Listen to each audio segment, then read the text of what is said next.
गुरुर्ब्रह्मा गुरुर्विष्णु गुरुर्देवो महेश्वरा गुरुर्साक्षात् परब्रह्म तस्मै श्री गुरुवे नमः।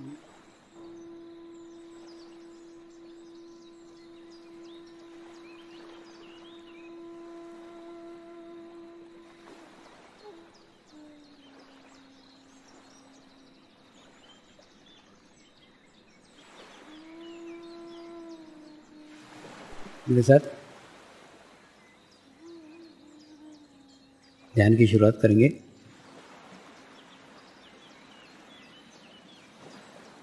मैं एक पवित्र आत्मा हूँ। मैं एक शुद्ध आत्मा हूँ। मैं एक पवित्र आत्मा हूँ। मैं एक शुद्ध आत्मा हूँ। मैं एक पवित्र आत्मा हूँ। मैं एक शुद्ध आत्मा हूँ। गुरु मंत्र का उच्चारण करेंगे। ओम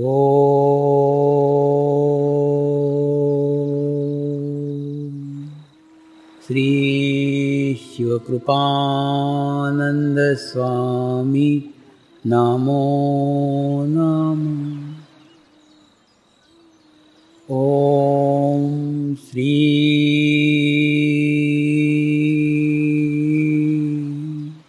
शिवकृपानंद स्वामी नमो नमः।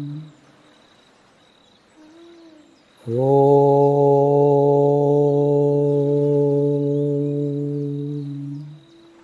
श्री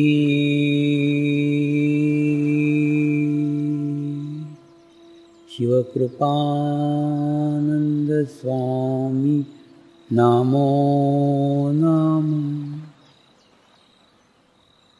ओम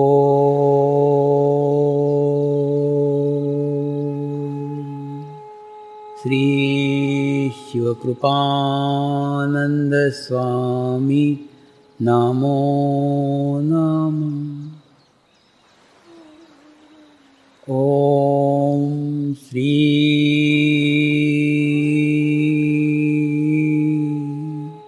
शिवकृपानंद स्वामी नमो नमः। ओम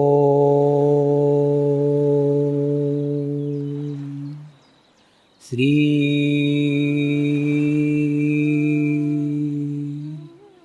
शिवकृपानंद स्वामी नमो नमः। ओम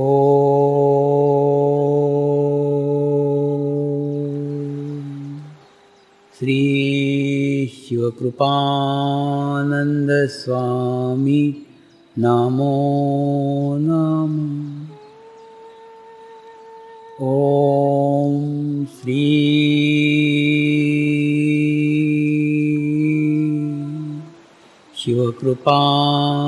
शिवकृपानंद स्वामी नमो नमः। ओम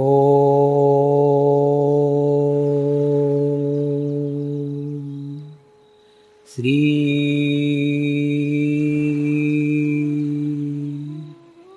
शिवकृपानंद स्वामी नमो नमः। किसी ने कैसा भी व्यवहार किया, सबसे प्रेम का व्यवहार रखना, सबसे अच्छा व्यवहार रखना। माने सामने वाला तेरे बारे में गलत सोचा है, वो उसकी स्थिति है ना, उसकी अवस्था है, उसकी स्थिति खराब है, वो बुरा सोच रहा है, तू तेरे जगह सही रहे ना। हम अपने जगह सही रहो, सामने वाला क्या सोच रहा है वो उसकी स्थिति है, तो उसके लिए अपन थोड़ी नीचे के पादान पे जाएंगे, अपन अपने उच्च पादान पे बने रहो। ऑटोमेटिकली जिस दिन वो उच्च पादान पे पहुंचेगा उस दिन उसको मालूम पड़ा कि अपन सही थे, अपन तो सही है ना। उसी प्रकार से किसी ने कितना भी बुरा भला कहा, तेरा चित्त दूषित मत होने देना।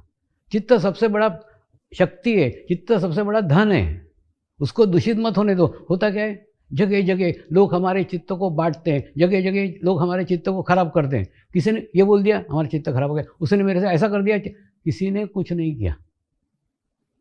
हमारे स्थिति के कारण हमारे साथ ऐसा घटित हुआ है। तुम चित्त को किसी को भी दोषी मत मानो ना, उसने मेरे साथ ऐसा किया, वो मेरे को ये बोला, कोई नहीं बोला, कुछ नहीं बोला। आप आपके चित्त को भीतर रखो और चित्त को दूषित मत होने दो। उसको मैंने बताया, चित्त दूषित मत होने देना। किसी से कितना भी बुरा व्यवहार किया, तेरे मन में किसी के प्रति दुर्भावना नहीं आनी चाहिए, किसी के प्रति तेरे मन में बुरा भाव नहीं आना चाहिए। दूसरा, एक तो चित्त को शुद्ध रखो, चित्त को पवित्र रखो। दूसरा ना, प्रेम करो।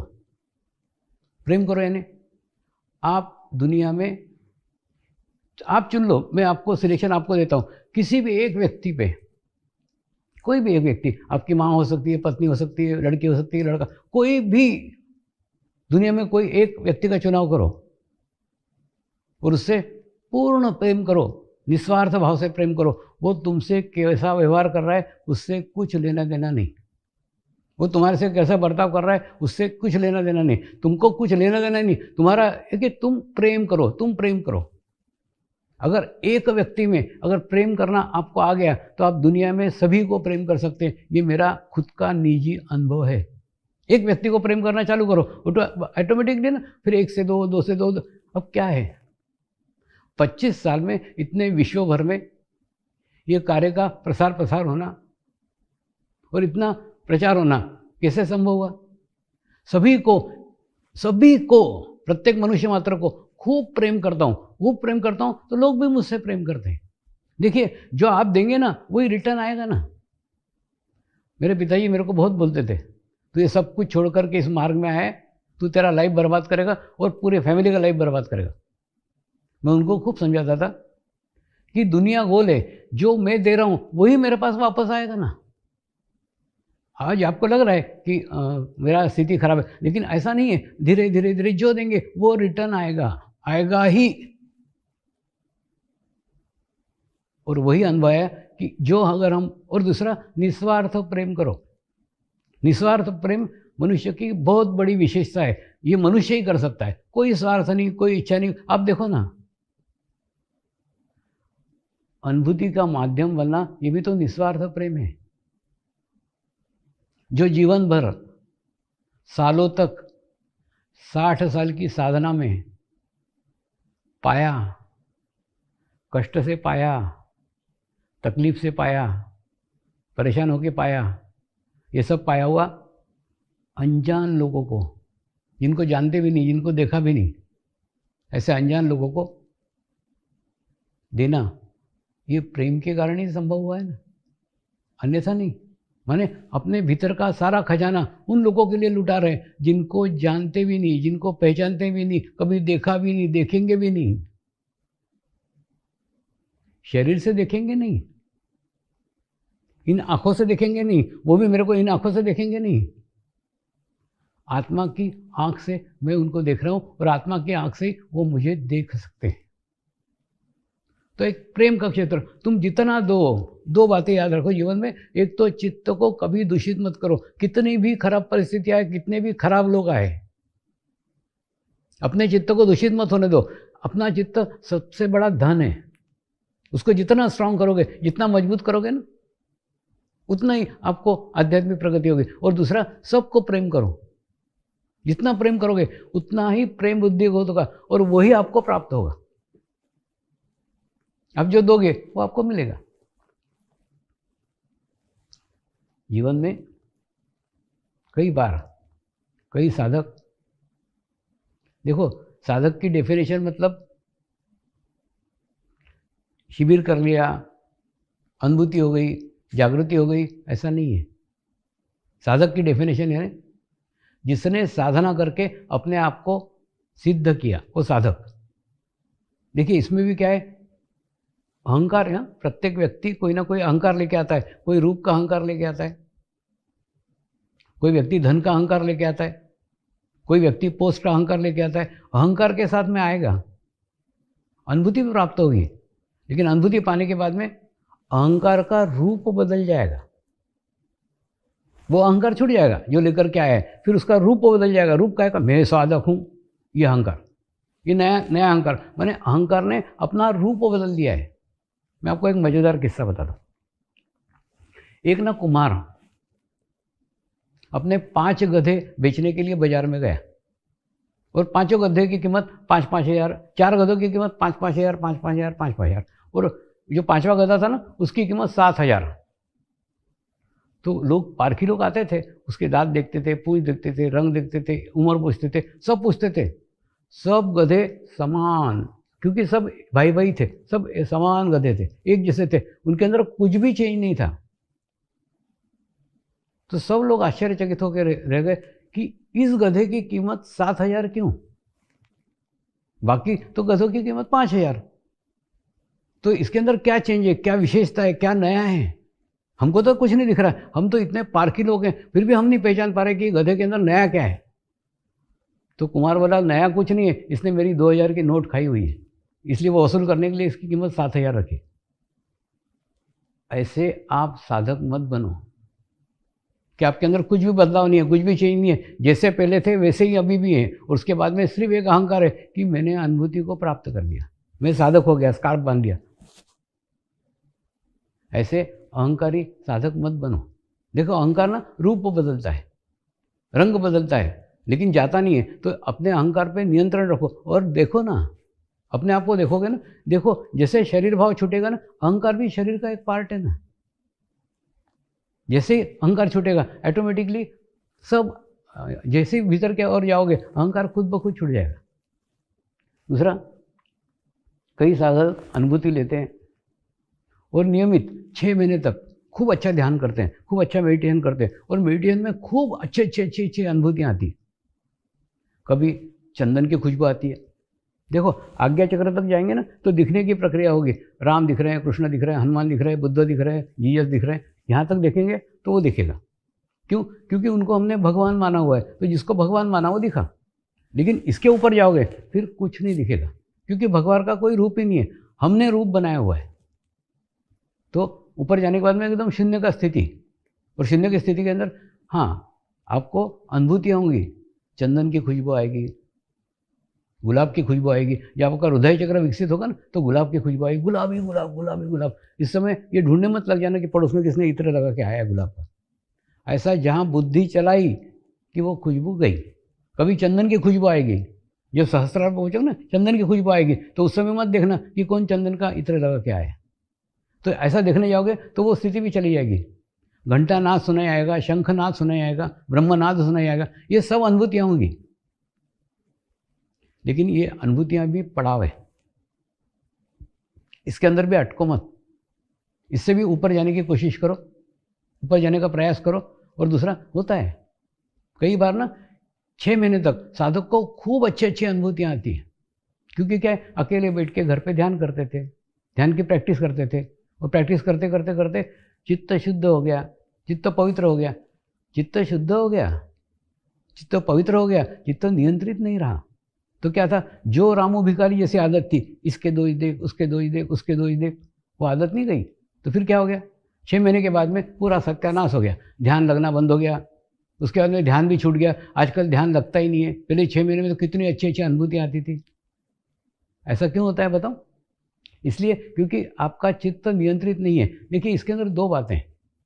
एक तो आपको चित्त को सशक्त भी करना पड़ेगा, नियमित ध्यान करके, नियमित साधना करके चित्त को सशक्त भी करना पड़ेगा, और उसके साथ साथ आपको चित्त को नियंत्रित भी करना पड़ेगा। ये कैसा प्रकार है, जैसे आपको तेज गाड़ी भी चलाने की है और उसके बाद में एक्सीडेंट भी नहीं होना चाहिए, गाड़ी पे भी नियंत्रण चाहिए। तो नियंत्रण आपका तब आएगा जब आप सामूहिकता में ध्यान करोगे, जब आप कलेक्टिविटी में ध्यान करोगे। क्या होता है, जब अकेले ध्यान करते तब तो ठीक है, अपने पास में कोई है ही नहीं, हाँ, लेकिन जब सामूहिकता में ध्यान करते, 1000 लोगों के साथ ध्यान कर रहे हैं, 1000 लोगों के बीच में बैठे हैं, सेंटर में बैठे हैं, 1000 लोग बैठे हुए अपने आसपास, उसके बावजूद ध्यान कर रहे हैं, उसके बाद भी महसूस कर रहे हैं कि मैं अकेला हूँ। वो 1000 लोगों का एहसास आपको नहीं हो रहा है, 1000 लोगों की कलेक्टिविटी आपको नहीं महसूस हो रही, आपको महसूस हो रहा आप केवल और केवल अपने आत्मा के साथ है। और एक बार आत्मा के साथ रहना सीख जाओ ना, आप दुनिया में कहीं पे भी अकेले रहोगे ही नहीं। कभी नहीं लगेगा आपको कि आप अकेले हैं। आपको महसूस होगा आपकी आत्मा गुरु के रूप में आपके ही साथ है, गुरु के रूप में आपके ही पास है। महसूस करोगे और अपने गुरु खुद बन जाओगे। यह आध्यात्मिक स्थिति की सबसे बड़ी सीमा है। फिर आपको किसी उपदेश की, बाहर से कहने की, किसी माध्यम की, किसी गुरु की, किसी मूर्ति की, कुछ की आवश्यकता नहीं है। आप किसी स्वावलंबी, आध्यात्मिक क्षेत्र में आप स्वावलंबी हो जाओगे, आप आपके ही गुरु हो जाओगे और सारा ज्ञान, सारा नॉलेज आपको आपके भीतर से ही मिलेगा। दूसरा, आप जो ये इंटरनेट पे सर्च करते हो ना, ये जो किताबें पढ़ते हो, पुस्तकें पढ़ते हो, आपको क्या लगता है ये ज्ञान है? ये ज्ञान नहीं है, ये इन्फॉर्मेशन है, जानकारी है। यानी जो दुनिया में घटित हो चुका है। ज्ञान कभी भूतकाल में हो ही नहीं सकता, वो तो इन्फॉर्मेशन है। जितनी भूतकाल की वो जानकारी है रे बाबा। जो होके गए, आप देखो ना क्या होके गया, क्या होके गया, उसके बारे में जो जानकारी हुई है वो जानकारी आप पढ़ रहे हो। तो ज्ञान कहाँ है? ज्ञान तो अनुभूति है ना, वो तो आपको आपके अंदर से होगी। और वो प्राप्त होने के बाद में सारा ज्ञान आपको आपके भीतर से ही प्राप्त हो जाएगा। एक स्थान पे बैठ के दुनिया के किसी भी व्यक्ति के बारे में संपूर्ण जानकारी आप प्राप्त कर सकते हो। इतना बड़ा विशाल क्षेत्र योग का है। कितना बड़ा क्षेत्र है कि एक जगह बैठ करके आप दुनिया के कहीं भी जानकारी प्राप्त कर सकते हो। तो इतना बड़ा क्षेत्र योग का है। योगासन और केवल प्राणायाम योग नहीं है। तो योग वास्तव में एक जीवन की वो कला है, एक जीवन को एक अच्छे संचालित करने का मैनेजमेंट है। उसके अंदर डालो ना तो आपका जीवन खूब व्यवस्थित रहेगा, सुखमय रहेगा, प्रसन्न रहेगा, खुश रहेगा, सकारात्मक रहेगा। आगे आने वाले दिनों में ये सकारात्मकता की बहुत आवश्यकता होगी। योग क्या करता है मालूम है? मनुष्य को सकारात्मक करता है। किसी भी परिस्थिति कुछ भी हो, हर परिस्थिति में वो सकारात्मक रहेगा, हर परिस्थिति में अच्छा देखेगा। देखो जीवन में हर दफ़े प्रत्येक क्षण जब जो अच्छा घटता है तब बुरा बुरा घटते रहता है। प्रश्न है आपका चित्त कहाँ है? अगर आपका चित्त अच्छी जगह, आप अच्छा चीज़ ग्रहण करोगे, बुरी है बुरी।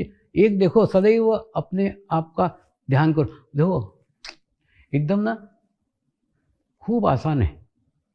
थोड़ी देर के लिए आप देखो ना, 1 मिनट शांत होकर के देखो मैं कहाँ हूँ।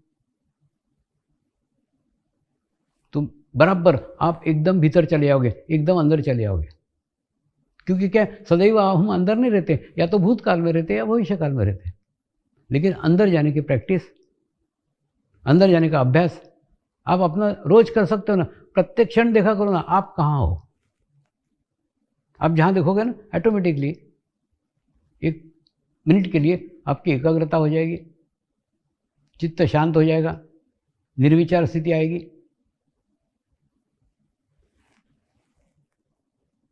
ध्यान ध्यान ध्यान कुछ नहीं है। वर्तमान में रहना, प्रेजेंट में रहना ध्यान है। आप कितना वर्तमान काल में रहते हो, कितना प्रेजेंट में रहते हो, वही ध्यान है। वो जितना आप अभ्यास करोगे, जितनी आप प्रैक्टिस करोगे, उतना ही वर्तमान में रहना धीरे धीरे धीरे धीरे धीरे धीरे सीख जाओगे। और जितने वर्तमान में रहोगे उतना ही आपके भीतर से, उतना ही आपके अंदर से अनुभूति का ज्ञान प्राप्त होना प्रारंभ हो जाएगा। और अनुभूति का ज्ञान एक ऐसा ज्ञान है जो आपको कोई इंटरनेट से, आपको कोई पुस्तक से, आपको कोई बाहर से दे भी नहीं सकता और आप ले भी नहीं सकते। ये सारा ज्ञान, सारा नॉलेज आपको आपके भीतर से ही प्राप्त होगा, क्योंकि आप आपके ही गुरु हो जाएंगे। नियमित साधना, नियमित अभ्यास और सामूहिक अभ्यास, ये 2 ऐसे मार्ग हैं जिस पे ये समर्पण ध्यान की गाड़ी चलती है। यानी आप नियमित ध्यान करो और सामूहिक ध्यान करो। नियमित ध्यान करने से आपका चित्त सशक्त होता है और सामूहिक ध्यान करने से आपके चित्त पे नियंत्रण होता है। और दोनों ही आवश्यक है ना, चित्त को सशक्त करना भी आवश्यक है और चित्त को नियंत्रित करना भी आवश्यक है, दोनों आवश्यक है। ये दोनों ही धीरे धीरे होता है। तो कल से एक 45 दिन का अनुष्ठान प्रारंभ करो। 45 दिन का अनुष्ठान, कुछ नहीं, एक आधा घंटा एक दिया जलाओ और एक निश्चित स्थान, निश्चित समय निश्चित करो, कोशिश करो, देखो क्या होता है। जैसे एक निश्चित समय निश्चित होता है ना, तो जिस प्रकार से जैसे हमको 12 बजे खाना खाने की आदत है, तो जैसे ही 12 बजते हमारे को भूख लगना चालू हो जाती है। ठीक इसी प्रकार से अगर आपने एक निश्चित समय निश्चित किया कि सुबह 5 बजे मुझे ध्यान करने का है, तो बराबर जैसे ही 5 बजेंगे ना, बराबर आपको ध्यान करने की इच्छा हो जाएगी और उसके बाद में ध्यान लगना चालू हो जाएगा। एक निश्चित समय। दूसरा, निश्चित स्थान।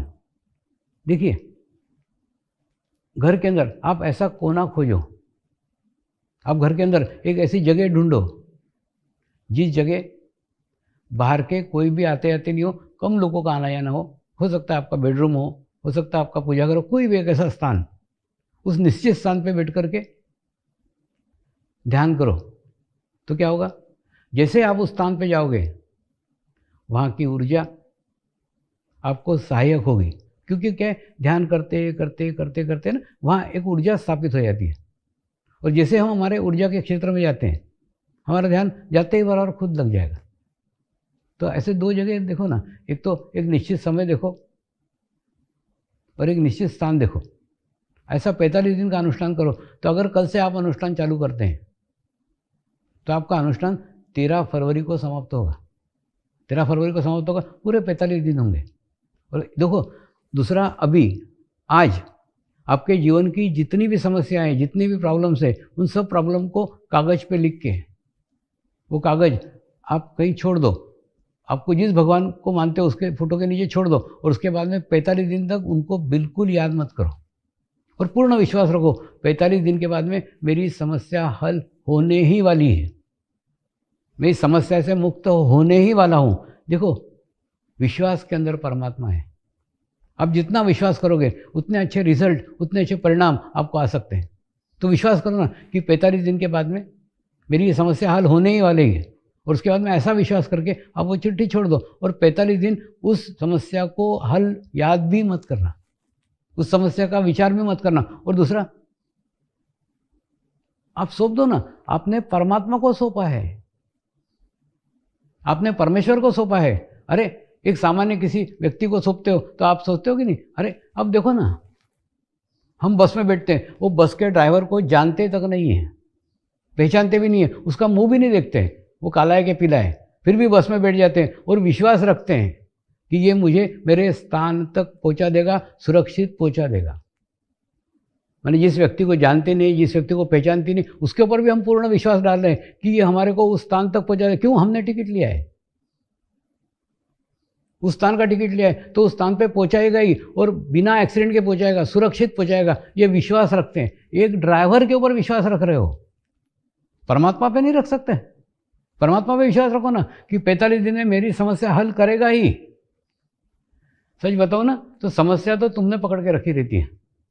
जिसे हम समस्या को छोड़ देते हैं ना, परमात्मा के हवाले कर देते, तो परम चैतन्य वो कार्य करता है। आप अनुभव लेकर के देखना, और अनुभव लेकर के चाहिए तो मेरे को अनुभव बताना, मेरे पास तो खूब लाखों अनुभव हैं।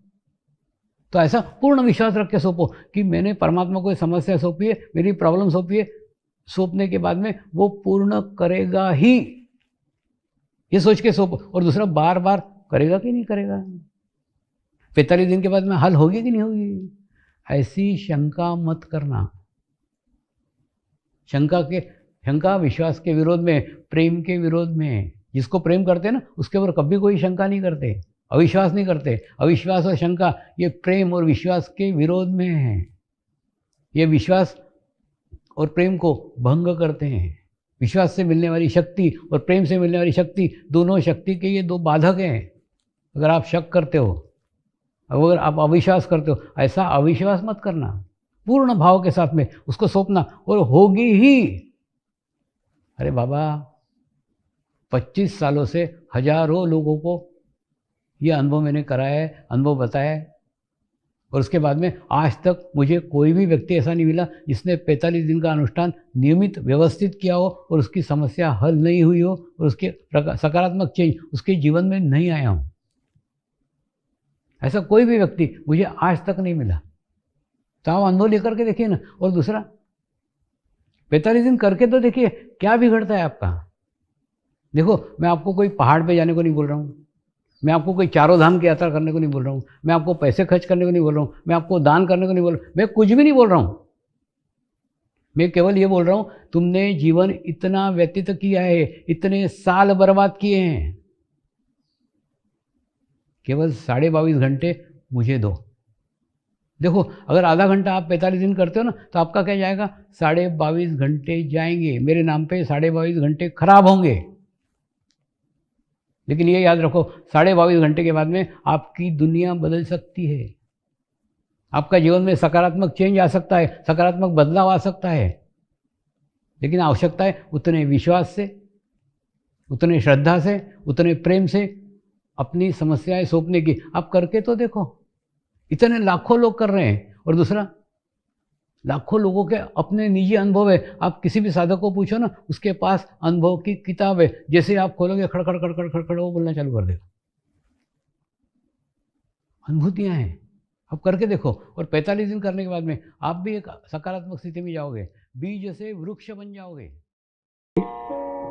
हे परमात्मा, हम सभी पवित्र आत्माएं आपको हृदय से प्रार्थना करते हैं कि सारे विश्व में शांति हो, सारे विश्व के आत्माओं की आध्यात्मिक उन्नति हो एवं सर्वांगीण उन्नति हो। यही हम सब आत्माओं की शुद्ध इच्छा है। नमस्कार करेंगे। हे परमात्मा, हमारे सद्गुरु श्री शिव कृपानंद स्वामी जी का स्वास्थ्य सदैव अच्छा बना रहे एवं उनकी आयु दीर्घ हो, यही हम सब पवित्र आत्माओं की शुद्ध प्रार्थना है, शुद्ध प्रार्थना है, शुद्ध प्रार्थना है। शांति पाठ करेंगे। ओम द्यो शांति अंतरिक्षगं शांति पृथ्वी शांति रापः शांति औषधयः शांति वनस्पतयः शांति विश्वे देवः शांति ब्रह्म शांति सर्वगं शांति शांतिरेव शांति श्यामा शांतिरेधि। ओम शांति शांति शांति सर्वरिष्टतु शांतिर्भवतु। जय बाबा स्वामी।